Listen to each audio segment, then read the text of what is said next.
Welcome to another episode of The Brand Called You, a podcast and podcast show that brings you leadership lessons, knowledge, experience, and wisdom from thousands of successful individuals from around the world. I am your host, Ashutosh Garg, and today I'm privileged to welcome a very senior and a very tall corporate leader and a banker coming to The Brand Called You for the second time from Mumbai, India, Dr. Anil Khandelwal. Anilji, welcome to the show. Thank you very much, Ashutosh. Thank you. Dr. Khandelwal is the former chairman and managing director of the Bank of Baroda. He's an author of several books, but his new book, The Gym of Leadership, and his earlier book, Dare to Lead, is what we're going to be talking about. And given the amazing background he has, understandably, Dr. Khandelwal has been recognized, awarded, and felicitated several times. So, Anilji, we won't talk about your journey because we covered that in the last conversation. Today, I want to focus only on your latest book. Before I start asking you the questions, I'm going to ask all our viewers and listeners to go and check Dr. Anil Khandelwal's book, The Gym of Leadership. He was kind enough to send me an autographed copy, and it's an absolutely amazing book, highly recommended. So, Anilji, let me start with my first question. What was the inspiration to use the analogy of a gym to describe leadership development in your book? Yeah, that's a very good question to begin with. I must say that you always do. It's a good trigger.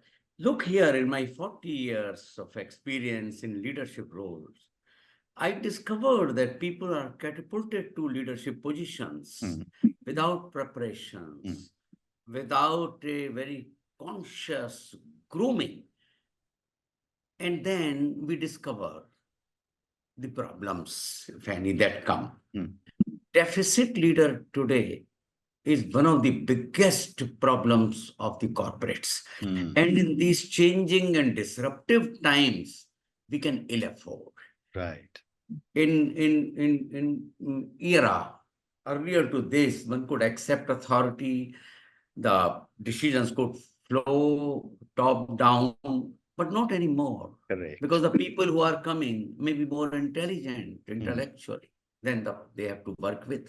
So the idea was, how do you develop leadership? In fact, this leadership industry, the training has completely failed. And this is not my assessment, but one of the greatest leadership icon, Jeffrey Pfeffer of Stanford, wrote a book in 2015 called Leadership BS.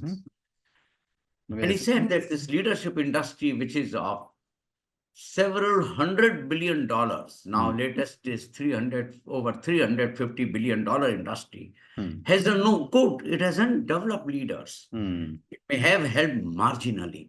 Now that has been, my assessment as well, because I find that the development of leadership is in essentially the role of individual, the self-leadership. Unless I decide to deploy myself in building leadership skill, no amount of corporate help can develop leader. And everyone expected that my corporate will send me to this program or that program and I will become a leader. That has not happened. So I thought very deeply about it. And I found that as I go to gym, it required dedication, passion, discipline, and continuous improvement. Likewise, development of leadership requires passion, discipline, consistency, and slow progress, as we have in the case of physical fitness. So I found that physical fitness is very akin to leadership fitness, and that's how I got the gym of leadership. What a great response. Thank you, sir. Thank you so much. My next question, sir, is how do you differentiate between soft skills and hard skills of leadership? And why do you believe leaders must master both? Because hard skills gets us the job. You are an engineer, you are an MBA, you know the craft, you know the intellectual side of the job. You know how to do it. But as you progress in the hierarchy, as you start working with people, the soft skills come into play as to how you organize teams, how you relate with teams, how you solve their problems, how do you manage your emotions in dealing with difficult situations. This is where the interplay of soft and hard skills come into play. If you look at today, increasing degree of toxicity in the workplace are reported, and a lot of toxic managers and leaders are in news all the time. This has happened because we have allowed the overplay of technical skills in the promotion process. The soft skills have not had their, contribution in making of a leader. So both are necessary. Very well said. And how did you approach leadership development in your teams at Bank of Baroda, and how does that align with the principles outlined in the Gym of Leadership? I think you asked very difficult and yet very significant questions. Because my entire thesis is that a good leader is one who has done it. Correct. Otherwise, you would be joining the stream of sermonizers. In my case, what I did was my background has been in training, human resources, and the process work, human process work. And I always, while I was working even at junior and middle level, was thinking something is missing in our systems, that we are not able to get best of the bosses, best of the managers, and how I wish I had to wait 25 years to get into senior leadership roles to implement what I strongly believed. So one way, of course, in the leadership is the disciplined practice and disciplined experience.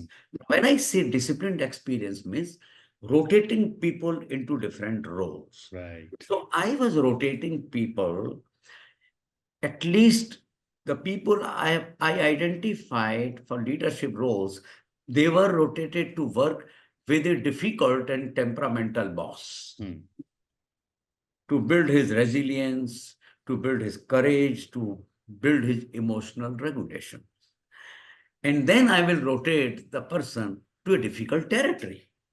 There are difficult territories with huge number of problems, and in those days, union problems, multi-union, and there are cultural shifts and all that. I was myself rotated. I think my breakthrough for understanding greater part of leadership came in my crucible of leadership at Calcutta. 3 years I was in Kolkata, and Kolkata gave me the kind of insights and the kind of crucible of my life as to how you confront with problems and challenges and continuously work. And that is the process you grow as a leader. That yes, I can do it. Yes, this can happen. And then the process of internalization. Very interesting. My next question, before when I was preparing for my conversation with you, I did listen to our earlier conversation where we spoke about your book, Dare to Lead. And a question that came in my mind was, what core leadership lessons from Dare to Lead, your earlier book, influenced your thinking while writing the Gem of Leadership? I would say I can go a little behind. What influenced me to create the transformation which is reported in Dare to Lead? Dare to Lead reinforced my original beliefs. And my beliefs have been like this.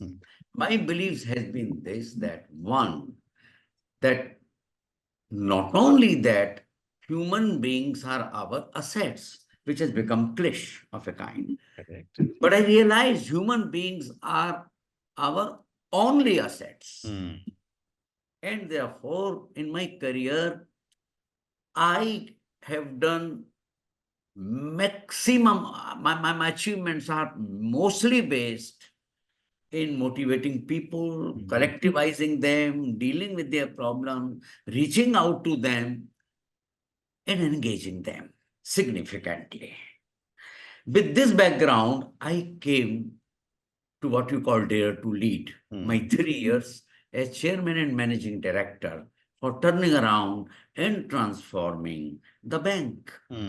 This was the only belief that how do I collectivize the intelligence and also the motivation of 40,000 employees distributed in 3,000 branches. Right. I think there is a misconception that leadership and management, if it focuses on couple of hundred managers, you will achieve the game. No, it's absolutely temporary thinking. It's absolutely unstable thinking. In your organization, in every organization, if barring technology organization, in our kind of organization, public sector, we had 70% people in the front line. And it is the frontline employee which creates impact on the customer. He is my brand ambassador. And therefore, I focus on these 70%.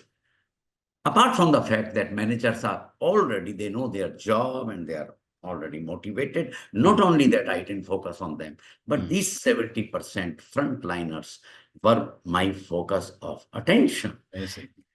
And I introduced several programs for them to reach out if they have a problem. Sampark, Paramarsh, Khoj, those were the programs. And I posted an inspiring young HR officer in chairman secretariat so that I can solve the problems directly. Those were the kind of things. Fascinating. Fascinating. So your book groups leadership skills into 4 sections. Yeah. How would you advise a leader to begin the process of understanding the self? Well, the first step is starting with the self. Before, you see, leadership positions offer us the heft and power to advise others. Right. And increasingly, as we rise in hierarchy, we lose touch with ourselves. We also don't get feedback. And therefore, effective leadership begins with the self. And this self, if we find each one of us, the process starts with the reflection. This reflection is not an esoteric technique or some sort of a only gurus and religious gurus give you. But I have experienced myself that this, when you dive deep into yourself, you will discover a kind of a horror inside sometimes that you are not what you pretend to be. Right. That you have these blind spots, that you are not curious, that you often behave in this manner. I think this touching the self is the beginning of leadership journey. So reflection, and therefore, I believe every leader has got to be a reflective practitioner. Correct. That is the beginning. Very well said. And can you share a personal anecdote from your own leadership journey that reflects the importance of emotional regulation or self-awareness? Several, but more prominently, when I was chairman and managing director, and my time was going to be up, I had 3 months. In my morning meetings, I was becoming very controlling type. I was losing my head sometimes. And I was not in control of myself. I was questioning people and sometimes behaving in the manner which I did not behave earlier. And I was getting informal feedback about my behavior. So I invited Professor T.V. Rao, a friend from Ahmedabad, and who introduced 360-degree feedback to do a 360 feedback on myself. And the 360 feedback very clearly revealed on the positive side that our chairman is visionary and is positively restless, this, that. But lately his behavior is demotivating us. Not only this, in the meetings itself, he's publicly taking upon people and we are feeling insulted. So I did, because leader, and its positive impact was that it was shared with every group member. And when it was shared with group members, I was increasingly more sensitive. I was reflecting more. I was able to analyze my anxieties. I was able to confront myself, to say. And one collateral advantage was, as I shared my 360 feedback, many general managers volunteered to undergo 360-degree feedback. Amazing. So I think the leadership is a work in progress. Correct. Now, I often say if I've written this book on gym of leadership, Yeah. that does not mean I'm an ideal leader. I'm a work in progress. Correct. We are human beings. Correct. But the reflective ability gives me every single day an opportunity to confront the self. Amazing. And I must compliment you, sir, to be able to share this particular experience of yours openly on a channel that is going to be, that is seen all over the world, requires a lot of security. Thank you so much. My next question for you, sir, is what are some of the unique challenges, in your view, leaders face today when managing uncertainty, and how can they prepare for unforeseen crises? Well, and that's the essence of this book. While it does not say how to face the crisis, builds, it builds you fundamentally in terms of self, emotional regulation, relationships, and communication. So if your base is strong like a building, you can, and if you are made to deal with an earthquake of, let us say, up to 7 or 8 Richter scale, it is something like that. Right. That you invest in yourself by way of developing these 18 skills that I provided. Your entire persona is strong enough to deal with disruptions. You deal with, you develop resilience. You know that if you fail as a leader, if you give in as a leader, hundreds of people are looking at you. So therefore, this book gives you a fundamental preparation, like to keep your healthy body, healthy leadership in the mind, body, emotions, intellect. Well, it's not a recipe that under all circumstances, all the time, you will be able to deal with disruption. But I'm sure that once you invest in yourself, that you are in a better position to deal with the future. I don't make tall claims. Well said. Well said. You also speak about 18 foundational skills in the gym of leadership. And I know this is maybe a difficult question for you as the author, but which of these skills do you believe is the most critical in today's rapidly changing world? Say, in fact, when I was writing this, somebody asked me why you have chosen 18. You have not discussed this, you have not discussed that, you have not discussed that. That's fine. Yeah. The point is, these foundational skills are like nuclear fission. If you have this, you can have 180 other things. Correct. If you are disciplined, I've discussed discipline, you can be focused also. If, so likewise, but to answer your question as to which I would prioritize, the first is reflective ability. And the second would be emotional regulation and anger management. Right. Because under pressure, best of the people, I mean, the nasty and ugly side of our emotions come during pressure. Correct. And I have undergone that phase. Yeah. Yeah. Under pressure, I shared with you also. I think it's emotional regulation and anger management is second key skill that I would like to share. Well said. The third is, in the relationships, the most important thing is authenticity and credibility. Can you be trusted? Correct. You are seen as a bully. That whenever you have work, you will try to socialize and be nice.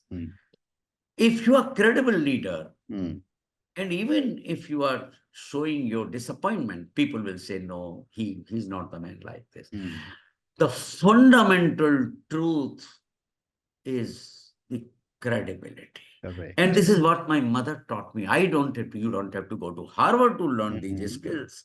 Sorry if there are people, you can embellish in Harvard and Stanford and IIMs here. But fundamentally, in childhood, my mother will recite a verse from Ramcharitmanas, and she will say, Raghukul Reet Sada Chalai, Pran Jai par Vachan na Jai. She Absolutely. told me, boy, we are middle class people.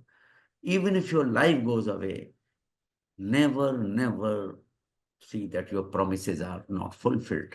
Now, credibility I found in my role that look, if chairman has said something, if this manager has said something, you have reasons to trust. Correct. This is third. And fourth is skills of dialogue and conversations, which require deep listening, active listening, emotional control. You require all the other skills when you dialogue. Dialogue is a process to resolve conflicts, to lay foundation for future trust building. And I think these are the four skills that I will prioritize. Very well said. Very well said. I have time for 3 more questions for you, sir. You emphasize the role of purpose. How can leaders remain connected to their purpose while navigating so many external pressures? Very good question. I'll tell you, when I was appointed chairman and managing director, everyone knew that I have 3 years to go. And in a public sector system, nobody would bother what you did. So in press, I was asked, what is your aspiration in 3 years? And I immediately thought of founder, the great Maharaja of Baroda, who founded this bank. And I said, one of my key aspiration and purpose is that as Maharaja created a bank which lasted 100 years, I have to sow seeds for making bank ready for another 100 years. Well said. So this was the purpose I was always working for. And believe me, I never worked to achieve any business target. And yet, the bank doubled its size in just 3 years. What bank did in 97 years, we could do in 3 years. Because I was very clear that I'm as much concerned about business as much about the health of the institution. The purpose is readying the bank for another 100 years. And that's what I shared with our employees who contributed in great measure to fulfill that purpose. Fantastic. What practices or habits would you recommend for leaders looking to improve their leadership fitness on a daily basis? 4 things. Sir. Physical fitness. Physical fitness gives you energy, discipline, resilience, and associated, as I said, energy. And I have done it. And I'm talking something what I have done and I do now. Second is intellectual fitness. That, are you curious? Are you only work-related machine? Or you're learning, you're seeing what's happening, what competitors are doing, what new researches are coming, what people are writing, what are the new innovations. I always kept Harvard Business Review, Sloan Management Review on my desk, and I would always go through latest research, latest things, and would try to. So intellectual fitness is another thing. And good books. I must say, a lot of good books are coming from world over. Correct. Going through that. And of course, your work-related intellectual fitness, what regulators are, writing or whatever. And more importantly, emotional fitness. Right. Constantly working on developing emotional fitness. So in my case, I started meditation, yoga, which has continued. And emotional fitness, as I said, is a work in progress. There are so many pressures, so many small things that we try to blow up. In fact, I did.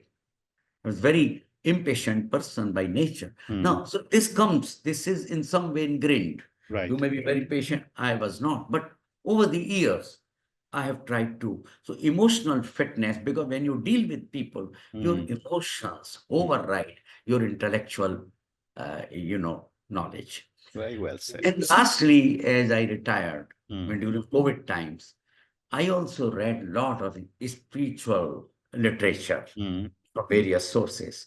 And that gave me peace of mind, the purpose of life, looking back at life and learning and seeing a wider picture and perspective, those kind of things.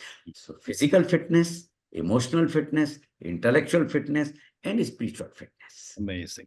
Fantastic. And my last question for you, sir. Given the incredible leadership that you have had over so many years in some of the biggest organizations, what is your vision for the future of leadership, especially in those businesses which are going through a significant transformation? Well, my vision is to create a huge number of leadership assets in the organization. Today, we are deficit of this asset. We have technology assets, and we have building assets, we have infrastructural assets. So one of the things that I strongly believe is to build leadership assets. Because when you have gone, then the organization is safe in the hands of these leadership assets. And these leadership assets can come when you create an ecosystem of learning in the organization, an ecosystem of learning, training. And this is where training can play a role.